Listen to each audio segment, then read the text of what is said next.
ওই ঢিসুয়া, ওই ঢিসুয়া, ওই ঢিসুয়া, ওই ঢিসুয়া, ঢিসুয়া, ওই ঢিসুয়া, ঢিসুয়া, ঠাস। কে আমার মতো হতে চাও? ওই ঢিসুয়া, হিংসে হয়? হ্যাঁ, আমার মতো হতে চাও? এটা অরিজিনাল এরকম একটা পিস্তল দরকার আমার। ঢিসুয়া, এরকম একটা পিস্তল দরকার একেবারে। এটা হচ্ছে আমার মোটরসাইকেলের, কিন্তু এরকম একটা পিস্তল হইলে এই ঢিসুয়া করতে একটু সুবিধা হবে। সামনে মোটামুটি ওই আছে না বিভিন্ন সমাবেশ টমাবেশ, এই সমাবেশে ওই যে সমাবেশে যখন মানুষজন বসে থাকে আর উপরে ওই পাখিরা যায়, পাখিরা যাওয়ার সময় যেন ওই সমাবেশের মাঝখানে পায়খানা করতে না পারে, ঠিক এই জন্য এটা দিয়ে ঢিসুয়া করে একটা মেরে দেবো আর কি। ঠিক এইরকম একটা পিস্তল যদি কারোর কাছে থাকে আর কি পাখি মারার, তাহলে আমাকে একটু নক করিন, আমি এটা কিনে নিব। হ্যাঁ, এখন ওই সোনার ছেলেরা কিছু আছে দেখেন, এই সোনার ছেলেরাও কিছু পিস্তল বানাইতেছে বাংলাদেশের। এরা হইতেছে কেরানীগঞ্জে। আহারে কি মেধাবী!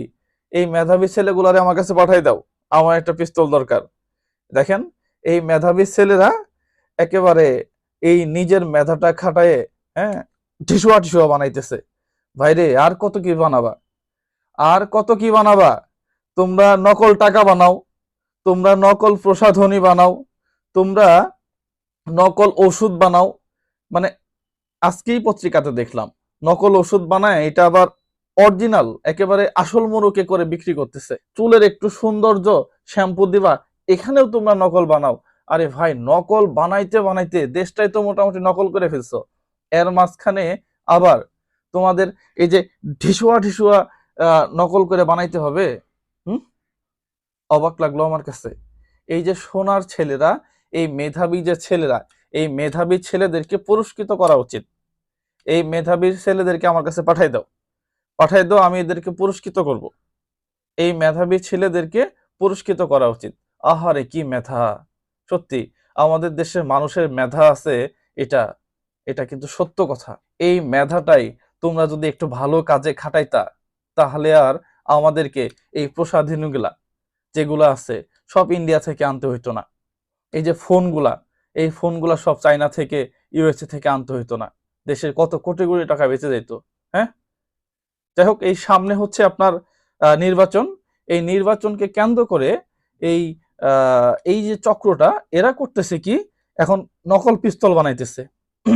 পিস্তল কিন্তু ফোটে, এই পিস্তল বানাইতেছে। এবং দেখেন, এই পিস্তল বানানোর পরে এই পিস্তল যে কিনবে, এই কেনার লোকও আছে বাংলাদেশে। আবার এই বিভিন্ন নেতা কর্মীরা, এরা আবার করতেছে কি, এই পিস্তল গুলা কিনে নিতেছে। এটার কোনো লাইসেন্স নাই, এটার কোনো সরকারি অনুমতি নাই। তাহলে এই যে হর হামেশাই এই যে বানাইতেছে।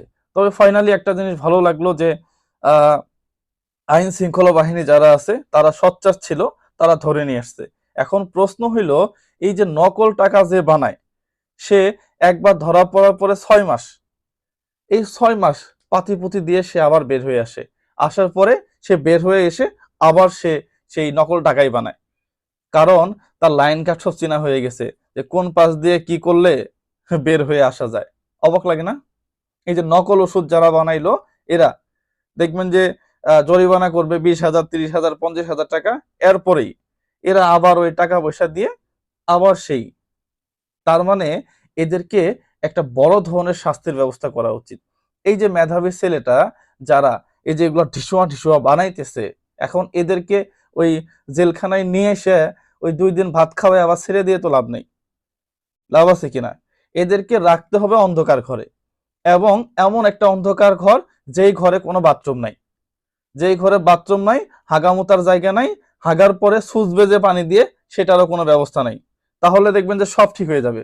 কথা শুনতে খারাপ লাগলে তো অসুবিধা নাই, কথা শুনতে খারাপ লাগলে তো অসুবিধা নাই।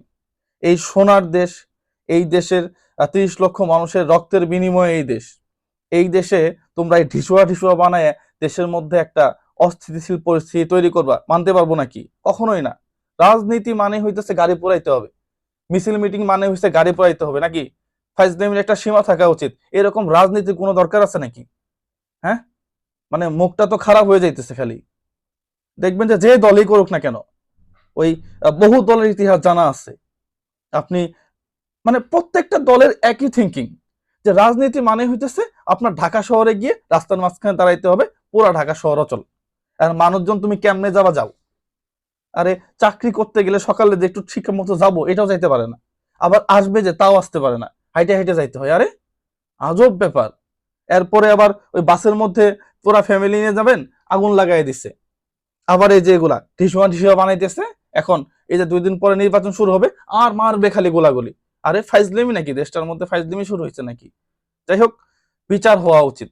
ধন্যবাদ জানাই যে এদেরকে ধরা হয়েছে, এবং আরো বেশি খুশি হব এই ধরনের পাপ কাজের সাথে যারা জড়িত, যারা খারাপ কাজের সাথে যারা জড়িত, তাদেরকে যাবজ্জীবন কারাদণ্ড দেওয়া উচিত, যাবজ্জীবন কারাদণ্ড।